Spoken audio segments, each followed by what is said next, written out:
मसाना Manipur इरांग अमते थोक्तरे हाइदना upper house राज्य सभा दा हाइरगा करिगी प्रेसिडेंट सांगतोइनो हाइबे क्वेश्चन जे खन निंगाय वे होम मिनिस्टर ना मणिपुर इरांग अमते थोक्तरे था तरुक्सी की मनुंग द सिंगल इंसिडेंट अम खक्ते हेना अतोप थोक्तरे माम सांगन लॉक थोक्रे अदु लॉक थोगदी इरांग लेतरे ना इरांग लेतरदी इरांग लेबदुगी दमते president rule थंबनी इरांग लेतरबबदुदा करिगी popular government सेमक्तरिबनो अदुदी popular government सेमनिंग दबगी वाफमला नत्रग Manipur लेरिबा अखोगी elected सिंगजिना popular government जे सेमनिंग दबरा नत्रगना मखोई मसेनी मनुंगदा लौतुनबदगी पॉपुलर गवर्नमेंट जे सेमदबरा तसेंगना कोई प्रजादी पॉपुलर गवर्नमेंट याम पमजे मरमदी अखोई खंजब मिहुतुना लेबा ngakpo haibisiga masak masa khangnadraba loli phaunadraba khungangi isal iche jing khura mamata da jingduga adi laiba IS officer mayang jingduga communicate to haibisidi hoi kanagum kharangam masu masidi yam awaba thabukne khungangi local MLA amadi minister di khungangi parja jing phi phajaba sechadresu lungi jingdo changjel laga akoi si pame akoi si tawbiyo na haijabada ngamme adu हौजिकी IS officer करी तौरोनी कोई खुंगी प्रजा ma'am सिगी फिवम जे लेबिसिदा कोई president rule से सांगतोक्ति सांगतोए नमो हाइरे याम सांगतोहनिंगदे popular government से याम लेहनिंगे अदुबो popular government से करम कांदे लाकदनो हाइबदो नोंगौबिना कोई नोंगाइबदोना कोई मणिपुर प्रजा सिंग से याम गाइरमगद्रा हाइने खले अखोइना थागत सब मीसिंगदुना अमुक्तंग दी सरकार पाहलनिंगे अदु ngамद्रगना सेंटरना याद्रे हाइरिबा लीडर मयाम जे हनक थाक असेंबली इलेक्शन थागत किबा मोय होमपुजे अमत जुगो चाद्रे याद्रे हाइना खनबिरगना रिजर्व तो थोपिरो अदुग फेस मैंडेट अमदा अखोई इलेक्शन तौदना खोतना मतिक चाबा लीडर अदगी लेबा किदम त खनबा मयाम जे थोलक पय अदु सम किंबिरो अदु सुन नतबदा असम दो जे प्राइम मिनिस्टर ना सेप्टेम्बर 9 दा असम दा लाक्तोरी लाय माना असम दा लाइजे ओखागम लाय सेप्टेम्बर 9 दा लाक्तना असम दा को मयाम थादना इनॉग्रेशन तौदना खोतना तौदोरी मणिपुर दी योबिराग मणिपुर की वारिबा मयाम सिगी दी करीम त खनबिदना माना कोई चेंद्रना लेदना मणिपुर हाइबसे काव मखै मगी मकोकता चंगदबुई लेरिसे मसिना ताकपदी बीजेपी हरबु गवर्नमेंट से डबल इंजिन अमदी सेंटर द पाइब बीजेपी से मणिपुर की दमत करीम त खनबिद्रे अदु वैतारगदी अखोई मणिपुर हाइबसे तोंगान बीजेपी नत अतोप अमन शासन तौब दरकार लई हाइबसे औजा अखोई प्रेसिडेंट रूल सी अंदकी अगस्त की तांग तरागा हुमदोई सिदा था तरुक फारगा अमु एक्सटेंड कोई फेब्रुअरी बो तौरनी अदुबु मियामना एक्सपेक्ट तौरंबा प्रेसिडेंट रूल दु मदु तौरमलिबे एक्सपेक्टेशन दुगी चांग दु फंगदबना मरम ओरकांदा डेमोक्रेसी चटपा लेबाक अमदा पॉपुलर गवर्नमेंट अमा लेबसिना याम तंगाई फदे हाबगी वखल मियाम नमु popular government अमदी demand Tawi अदुमकपु majority ओरिबा कोगी BJP लेंगाक पारी डबल इंजिन गवर्नमेंट सिना मेजॉरिटी ओरगसु कोगी पॉपुलर गवर्नमेंट अमा क्लेम तौबा ngamdaba masida oja kogi lakadorba election si 2027 dani masi phobagi manungda habdi kogi opposition की माइकई दगिसु assembly से dissolve तौरकांदा popular government अमा अखोई अनौबा अखोई people mandate अमा येंगलगा अखोई पॉपुलर गवर्नमेंट अमा थंबगी वारोलसु थम्मी मसीमक्सु हाइबा वाफमजी थबक ओइना असेंबली से डिसॉल्व तौबगी वाफम लेते प्रेसिडेंट रूल ओइना एक्सटेंड तौरई मसीदा ओजादाइना लाक्सनी वाफमदी मसीदा बीजेपी दा मियामना थाजबसी मांगीबसी ना मरम ओइरगा हाइदी मैंडेट अमा पीपल मैंडेट अमा येंबद मखोइसे माइथीरनी हाइबगी अदुमबा अकीबा पाखटपसे लेइबगी ओइदोरिब्रा ओजा सिगी मतंग दो जागे मोती करी कमाइन थमिनिंग ओजा अंदंग थम्बियो मणिपुर दा प्रेसिडेंट रूल से सलीब सही 2025 के फेब्रुआरी की तारीख 13 दगी थमखिबनी था तरुक सिदा अखोइना हामलो president rule थम्बो मतमसिदा president rule थमद्रिङै ममांगदा Manipur दा नमै कामनबा मिहान मिपुन असिना याम थोपसिदा प्रजा ꯁꯤꯡꯅ ꯄꯔꯁꯣꯅꯦꯜ ꯔꯨꯜꯁꯤ ꯑꯃꯨꯛ ꯂꯥꯛꯑꯒ ꯈꯔ ꯐꯒꯅꯤꯒ ꯍꯥꯏꯕ ꯋꯥꯈꯜꯁꯨ ꯑꯗꯨꯝ ꯈꯟꯅꯔꯝꯃꯤ ꯑꯗꯨꯕꯨ ꯊꯥ ꯇꯔꯨꯛꯁꯤ ꯄꯔꯁꯣꯅꯦꯜ ꯔꯨꯜ ꯂꯩꯔꯦ ꯍꯣꯏ ꯁꯥꯟꯇꯤ खरा हंजलते है याद अखोई प्रजा मैम पाब पोट पर्सनल रूल्स पीबदम तौर समना अखोई मैम लोन खनरबनी अखोई जिंखोंद खनरीब कांगू अनी नग्नबद एरिया की मी कया मरुइन चुचानपुर मोरे कांगपोपी रिलीफ कैम्प चेनर मैतई इम्फाल करीद लेरंबा इचिनाउसिंगसु मोय रिलीफ कैम्प चेनगरे अदुदा मी लिसिंग हुम रिलीफ कैम्प पंदुना लेरे मी चनी यांखै हेना सिगरे युम कया मै थादोखरे मसिगे अवाबसिदा मतमदुदनी प्रजा मयामना पर्सनल लादी फगद माले है सूम खनरमगद्रा है खले पर्सनल से फेब्रुआरी तांग 13 अगस्त के तांग 13 था 3 मपुंग फाग्रबनी पर्सनल से पाब करीगुम से फंगदबदौन तौ समना हरकांदा popular government topic personal rule versus popular government है डेमोक्रेसी है पृथ्वी यानरब ख्वाई फजब लेबाक प्रजा खंजरगा प्रजा नाचरग प्रजा की होनबीब है वखलदुदी पृथ्वी ख्वाई पामनब डेमोक्रेसी है इंडिया लार्जेस्ट डेमोक्रेसी है लौथोबनी डेमोक्रेसी से पॉपुलर गवर्नमेंट अदुसु अखोइना खितंग मम्मी सांगिब ममंगी मेगी 2023 की मेगी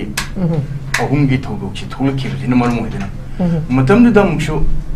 सरंग खोइरांगनबा अदिगिदि मणिपुर द लैरंबा लुसिंगबा कया समनाय कांड chief minister अदुदु cabinet minister MLA ma'am जिजो यामन होनबदी माली अदुबु होनबद मम्मी सु तागिददना करीगुंबा अवोन पुरपंगीदब इरांगी लाक्सनबंगीदब शांति पुरपजे सुंगमदबदगी मसाना लाप ताबनी पर्सनल रूल से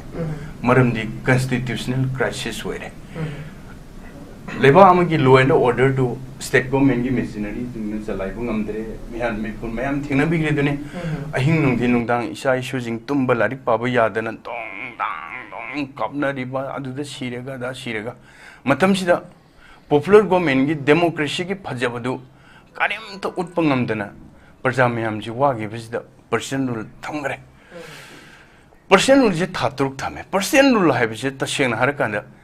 यामना फजब मियामना पांबा अदुगुंबा मदि वोइदे मियामना पामनरी डेमोक्रेसी जिने इलेक्शन तौरगा मागी पामजबा लीडर सिंह गियाल लोकसिंग लेबा मोइना खंजबा लीडर दुना लेबा ngaपुदुनि पामजरिसे अदुग पर्सनल रूल हाइबसिति तसेंगनदी सेंटर दगी लाखपसिंग अदुना मखोइना लेंगांगपनि अदुना अखोइगी अपामबगा मोइगी अपामबगा से खरदी दम खंगबजु वानागनि अंडरस्टैंडिंग जु लेरोय अदु पर्सनल रूल से अखोइना खलंबदा पर्सनल रूल लापदा शांति फंगनी हाइना खलुबसे था तरुक से होग्र मतुंगदा हौजिक पर्सनल रूल लेबसिदा अखोइ होय सेंटर की गवर्नमेंट लाए अदु तौदोरे दा तौरेसु याम हाइने अदुबो अखोइना याम नुंगाइत्रिसे अखोइगी relief camp the लेरिबा अखोइगी नुसिजरबा मितैगी चिलिनाउ सिंपु ओरसु अमुबु ओरसु relief camp दगी मागी लेकाय मागी युम मागी खुंगंगदा हंजनबा ngamde पर्सनल थातरुक लेरसु अदिगे मु अखोइ कांगपुकपि फावरगा मोरे चुरचानपुर अमत चटप ngamदन ले पर्सनल रूल हाइबसि तसेंग हारगदि इसेंग सेंगना स्टेट अमद करिगुंबा कॉन्स्टिट्यूशन के करिगुंबा अकाइबा म थोलक तारगदि मसि खुदक लायंगना समना हारकान करिमे एक्सीडेंट म थोलप मतमदा फर्स्ट एड पीबगुंबनी पर्सनल रूल सिना कोइना चलाइबजु लेबा कैसु शांति ओइरोय नुंगाइतब पेंदब मैमनो अरोबि थारकनी अदुदि था तरुक सिगी मनुंगसिदा अखोइना खलंबदु था तरुक की मनुंगदा सेंट्रल गवर्नमेंट फजना कंट्रोल तौरदी मनपुर शांति लेरनी अदुगी मतुंग दा अखोई अमुक इलेक्शन बु तौरे नत्रगना पॉपुलर गवर्नमेंट अमा बु सेमे अखोई शांति लेना अखोई नुंगाइना नुंसिना लेरनी हाबिगी थाजबुदुदी हुजे कारि अदुगी ममी याम वाना लेरी हुजे फावबुदा अखोई पर्सन लेत्रिगै ममांगदा लेरमबदुगा हुजिका पखेट खेनबदी लेते अदुदा मुक्सो इना पर्सन सिगी मतंगदा हंदक पंगथोइबा पार्लियामेंट सु लोकसभा राज्यसभा दा अयाबा पीरे पर्सन थातरुक से सांगतोपा अगस्त त्राउमदुइदगेना मदैदा इना याम हंगबा question Amna home minister of state home affair गी नित्यानंद रायना सुमाइना है the state has witnessed only one single incident of violence since the imposition of the percent rule. Percent rule lakpadagi, percent rule laibadagi, akoi Manipur da hana sunaba mayam lep khare. Subnagi incident amang khaktagi hena thokidre na. Handak Rajya Sabha da mama samangna speech pige ba. Adu wirdi karigi masana Manipur da irang amta thokdre haidana upper house Rajya Sabha da hairaga karigi percent sangtuino habi question je. Khana ningai we. Home Minister na Manipur da irang amta thokdre tha tarukshi ki manung da single incident am khakti hena atopa thokdre mama samangna law thokre. Adu law thogadi irang leitre na. Irang leitredi Irang leibudugi damta percent rule thambani. Irang leitrababududa karigi popular government semaktri bano. Adudi popular government semning dabagi wafamla natraga Manipur da lairiba akoigi elected singsina popular government je semning dabara natragana makhoi masengi manungda loktu nabadagi popular government je sem dabara tasengna koi parjadi popular government yam pamje maramdi akoi khanjaba mihutuna leiba ngakpa haibesiga masak masa khangnadraba loli phangnadraba khungangi isal iche jing khura mamata da jingduga adi laiba IS officer mayang jingduga communicate to haibesidi hoi kanaguma kharanga masu masidi yam awaba thabukne khungangi local MLA amadi minister di khungangi parja jing phi phajaba sechadresu lungi jingdo changjellaga akoi si pame akoi si tawbiyo na haijabada ngamme adu hojiki sidi akoi IS officer da kari toroni koi khungangi parja myamna sigi phibam je laibisida koi president rule je sangtokti sangtu e na mo haire yam sangtok haningde popular government yam lehinninge adubu popular government je karam kanda lakaduno haibado nonggo bina koi nongai na koi Manipur parja jing je ayam ngairam gadra haina khalle ai hambai round de sai sum tension je ko okay thank makha chatha boina ai babu sarta lak chage ai makha chatha boina oza sarchandra lak chage oza sarchandra nakalamorom da koi hoi history su nei ne da badi yad ai di duma po hauziki oina di lairi ba koi ki maitai kuki gi conflict si oina di nari ba na ba ma khudak tamagi first aid piraga anaba si diagnose tawga layenga matam jan hidak thaba si ba yam darkar ori si adumapu hojiki wena di hai basing si koi laiba conflict sigi waroshilama purakna badi pali balengak sigi maikai dagi di koi masigi chapchabe initiative law badi udre adumapu duma koina ubada congress amadi ruling amadi opposition gi maikai da congress na si soiramba BJP na si tawba tawda sigi wari ngak tane baza koina tari si koina pam si miyam na pam badi hoi congress hoire Congress ki spokesperson na suyam toina do maktambala hoi akhoi ge soiba leibedo akhoi ge soiba leibedo hojik soigre haraga dia soibadu BJP na semdok piro haiba statement ju dum Congress ki mai kai de ki amna boldly thamba spokesperson na dum yawi ko masi ki damak to su ko ye dum Congress ki spokesperson ju ikai ba kumna ikai kumna gopjari aduma putang ai phadana hojiki wena di lairiba situation si da chap chaba diagnose taro hidak thaba duneba si tawda ba thabak si pali ba lengak sina congress ki asoi ba leirame haidana chap chaba magi treatment pi da ba diagnose tawda na hidak thada ba warwisina ba purok pangam da ba ha bisi ju majority oi ba BJP gi lengak ki double engine oi bisi ju nakalamram da masi ju pra failure mani Masimangna was a 2027 election se kuidre. Masida was agi mai kai dagi. Haidi kogi MPCC ki General Secretary moina. Lakaduru 2027 ki election si was a speculation hagadra. Expectation hagadra. Was a masi kari kamani yemne. Kogi asi hosna hangiri bu question je phajare yam nangire ai khumjareke adu si khumdri mamangda ai yamna mari dina chade sagi panelist amana kai khumnar panelist amana koi Nehru family adu du na congress ta dum haibi budo yai ke sukai de haibi history da leire sumai tore hairabani murda adi matang king sing thong ninge waru bibe yati Okay, exactly. haibidi congress na sahi sangna pan ba haibisida congress na corruption tawrami adu tawrami haibigi su koi panelist na dum haibi congress na pala su bjp na pala su corruption de dum tawi congress na corruption tawramaga bjp matamda corruption leite haibisidi hainati hena dum henkale ena dum haine aduga akoi gi ngasai congress na palamba matamda hoi kuina palami adudu hajara su congress na sang na palamba matamda ang phangba india amadi wahilame chamna haida space technology adegi naval force ade infantry force ade indira gandhi gi matamda green revolution agriculture gi revolution desert mayamda ganga gi sing piraga smai tawdana agriculture gi product mayam henkar hangi ba khot ki ba sumba phaja ba yam su congress na palma mutam ji akta torumba ya ba toruma bani adegi khoi gi digital india ga lai ba ji su khoi gi yan hamba inauguration torumadi Rajiv Gandhi ni haiba bawdi yarabani india gi sumaina adum torami adu phare masida hainarubudu khoi saunarbu nate sum haibam thokui sum hainabani adege khoi gi kainoda ngasai gi suji suspension of operation je congress na hudum bane haibudu su hoi yai adu ngasai gi hudum mazu makata na sathri je kaino haibse khoi gi ikai khumnarba former CLP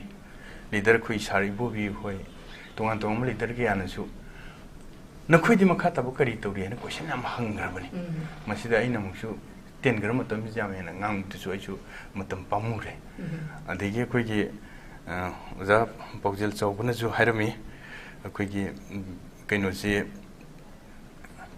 popular government amala pa habise koi prajana ngamgadaba nate na soi matu yam sume adubu popular government se samna harakanda hojik lairiba MLA jing sina lakadabani akoi prajana popular government lakadaba lakpagi lambi akoina lambi thiba phangoi hojik lairiba MLA sing hana mantri wera maju se minister maju fitilo MLA da laigre ruling bu wegera opposition bu wegera lairiba MLA ma'am जी अचौब दायित्व ले समना हरकांदा हुजे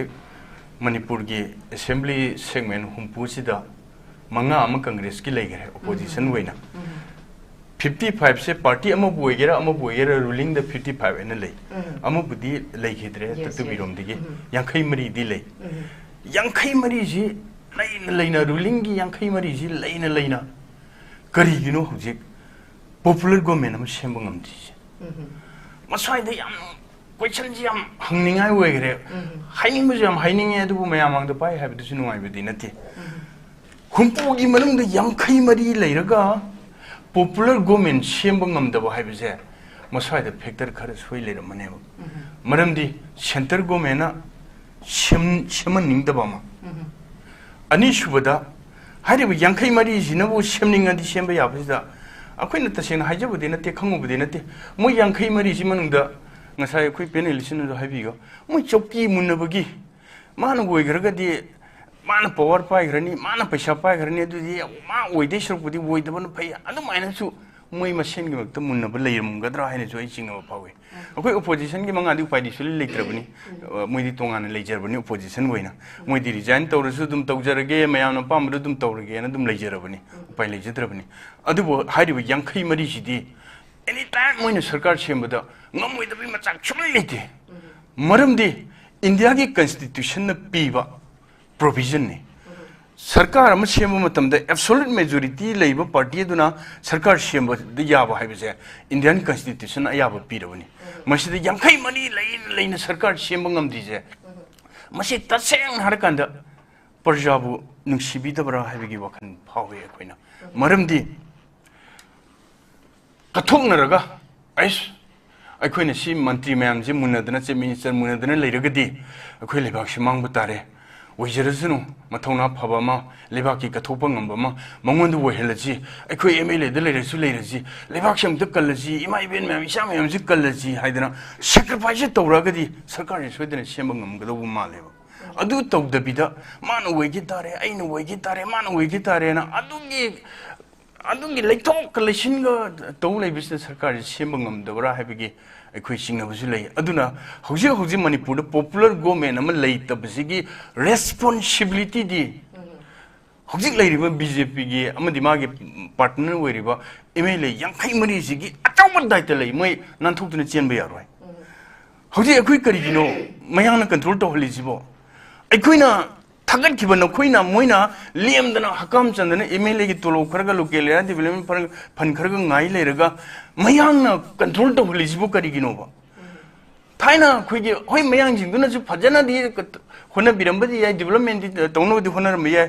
अदुबो खोइगे पाइपुसिंगना थाइनंदे हायरमबो इसै मसु लैबनेबा quack quack करि क्वाकनो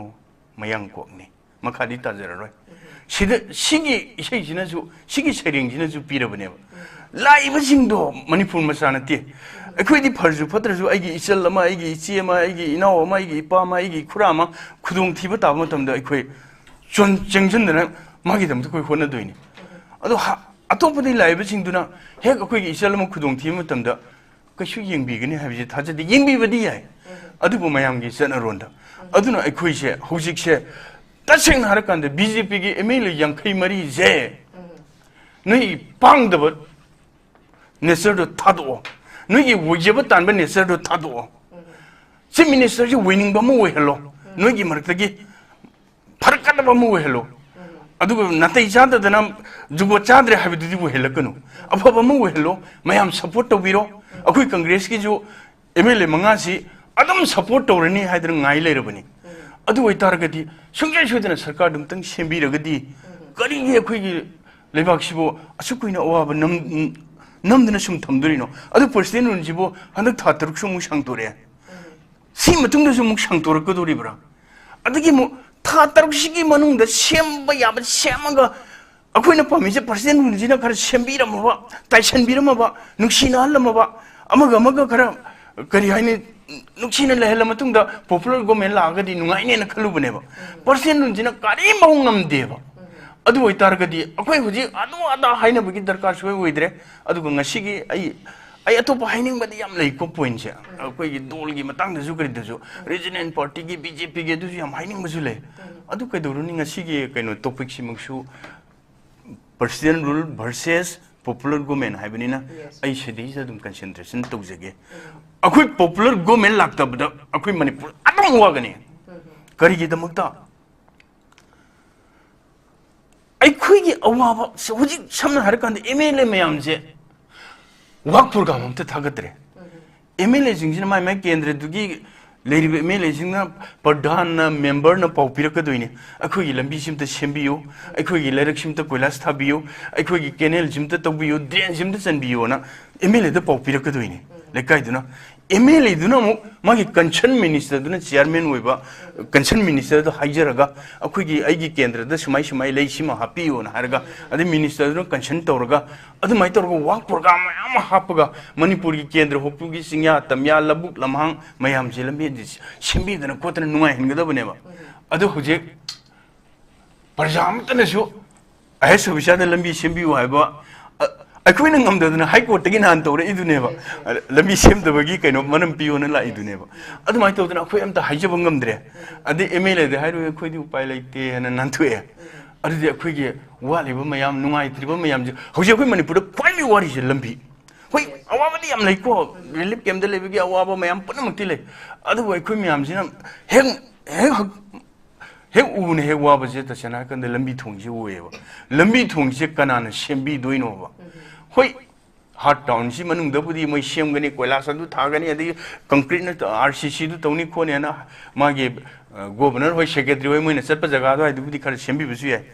ꯆꯤꯡꯌꯥ ꯇꯝꯌꯥ ꯂꯧꯕꯨꯛ ꯂꯝꯍꯥꯡ ꯈꯨꯡꯒꯪ ꯂꯥꯞꯈ꯭ꯔꯕ ꯖꯒꯥꯗꯨꯗꯤ ꯀꯅꯥꯅ MLAꯗꯨꯅ ꯊꯥꯡꯒꯠꯆꯔꯒ ꯁꯦꯝꯖꯒꯗꯕꯅꯦꯕ ꯍꯧꯖꯤꯛ MLAꯁꯤꯡ ꯑꯗꯨ ꯊꯥꯡꯒꯠꯄꯒꯤ ꯎꯄꯥꯏ ꯁꯨꯡꯂꯩ ꯂꯩꯇꯦ ꯑꯗꯨꯝ ꯇꯥꯗꯅ ꯂꯩꯔꯦ ꯁꯤ ꯇꯧꯔꯒꯗꯤ ꯑꯩꯈꯣꯏꯒꯤ ꯍꯧꯖꯤꯛ ꯐꯠꯇ꯭ꯔꯤꯕ ꯂꯝꯕꯦꯟꯁꯤꯗꯤ ꯈꯔꯕꯨ ꯐꯔꯦ ꯑꯃꯨꯛ ꯄꯔꯁꯦꯟꯁꯦ ꯊꯥ 3 ꯁꯥꯡꯗꯣꯔꯒꯗꯤ ꯑꯃꯨꯛ ꯍꯦꯟꯅ ꯗꯦꯟꯖꯔ ꯂꯥꯛꯀꯗꯣꯏꯅꯦ ꯑꯗꯨꯗꯤ ꯑꯩꯈꯣꯏ ꯌꯥꯝꯅ ꯊꯨꯅ ꯑꯩꯈꯣꯏ ꯑꯦꯅꯤꯍꯥꯎ ꯇꯧꯗꯅ ꯑꯩꯈꯣꯏ ꯀꯪꯒ꯭ꯔꯦꯁꯇꯒꯤꯕꯨ ꯑꯣꯏꯔꯣ ꯏꯟꯗꯤꯄꯦꯟꯗꯦꯟꯇꯕꯨ ꯑꯣꯏꯔꯣ ꯄꯥꯔꯇꯤ ꯑꯃꯗꯕꯨ ꯑꯣꯏꯔꯣ ꯄ꯭ꯔꯖꯥ ꯃꯌꯥꯝꯕꯨ ꯑꯣꯏꯔꯣ ꯑꯄꯨꯟꯕ ꯈꯣꯜꯂꯥꯎ ꯑꯃ ꯇꯧꯔꯒ ꯑꯩꯈꯣꯏꯒꯤ ꯁꯦꯟꯇꯔꯗ ꯑꯃꯨꯛꯇꯪꯗꯤ ꯑꯩꯈꯣꯏ ꯄꯣꯄꯨꯂꯔ ꯒꯣꯚꯔꯟꯃꯦꯟꯠ ꯂꯥꯛꯄꯤꯗ꯭ꯔꯒꯗꯤ ꯑꯩꯈꯣꯏ ꯋꯥꯔꯅꯤ ꯍꯣꯏ ꯃꯇꯝ ꯑꯃꯗ ꯃꯅꯤꯄꯨꯔꯒꯤ ꯏꯔꯥꯡꯁꯦ ꯍꯟꯗꯗꯅ ꯃꯤꯁꯤ ꯃꯤꯅꯥ ꯊꯣꯛꯇꯅ ꯃꯤꯑꯣꯏ ꯀꯌꯥ ꯁꯤꯗꯅ ꯖꯥꯠ ꯕꯤꯖꯥꯠ ꯀꯌꯥ ꯍꯥꯠꯅꯔꯛꯄ ꯃꯇꯝꯗꯨꯗꯗꯤ ꯄ꯭ꯔꯁꯤꯗꯦꯟꯠ ꯂꯥꯛꯑꯒ ꯈꯤꯇꯪ ꯀꯟꯕꯤꯒꯗ꯭ꯔꯥ ꯍꯥꯏꯅ ꯈꯜꯂꯨꯕꯗꯨꯒꯤ ꯑꯗꯨꯒꯤ ꯄ꯭ꯔꯁꯤꯗꯦꯟꯠ ꯄꯥꯝꯃꯨꯕꯅꯦꯕ ꯀꯅꯥꯁꯨ ꯃꯤ ꯑꯃꯇꯅ ꯄ꯭ꯔꯁꯤꯗꯦꯟꯠ ꯄꯥꯝꯃꯨꯕ ꯅꯠꯇꯦꯕ ꯃꯌꯥꯡ ꯀ꯭ꯋꯥꯛꯁꯤꯡꯗꯨꯅ ꯂꯥꯛꯑꯒ ꯑꯩꯈꯣꯏꯗ ꯋꯥꯌꯦꯟꯕ ꯍꯥꯏꯁꯦ ꯀꯅꯥꯁꯨ ꯄꯥꯝꯄꯣꯠꯇꯦꯕ ꯑꯗꯨꯕꯨ ꯈꯥꯡꯕ ꯉꯝꯃꯛꯇꯕꯗꯒꯤ ꯃꯇꯝꯗꯨꯗ ꯂꯩꯔꯤꯕ BJPꯒꯤ ꯂꯤꯗꯔ ꯃꯌꯥꯝ ꯀꯩꯅꯣ ꯃꯌꯥꯝꯁꯤꯡꯗꯨꯅ ꯀꯔꯤꯃꯠꯇ ꯀꯟꯇ꯭ꯔꯣꯜ ꯇꯧꯕ ꯉꯝꯗꯅ ꯃꯤꯁꯦ ꯄꯪꯍꯥ ꯇꯥꯅꯕ ꯄꯪꯁꯤꯅ ꯁꯤꯟꯅꯕꯗꯨꯗ ꯈꯥꯡꯉꯝꯗꯗꯅ ꯄ꯭ꯔꯁꯤꯗꯦꯟꯠ ꯂꯥꯛꯑꯗꯤ ꯐꯒꯗ꯭ꯔꯥ ꯍꯥꯏꯅ ꯈꯟꯖꯔꯨꯕꯅꯦꯕ ꯌꯥꯝ ꯂꯥꯟꯕ ꯀꯩꯅꯣꯁꯨ ꯅꯠꯇꯦꯕ ꯔꯣꯡ ꯑꯦꯛꯁꯟꯁꯨ ꯅꯠꯇꯦꯕ ꯑꯗꯨꯕꯨ ꯂꯥꯛꯄꯗꯨꯗ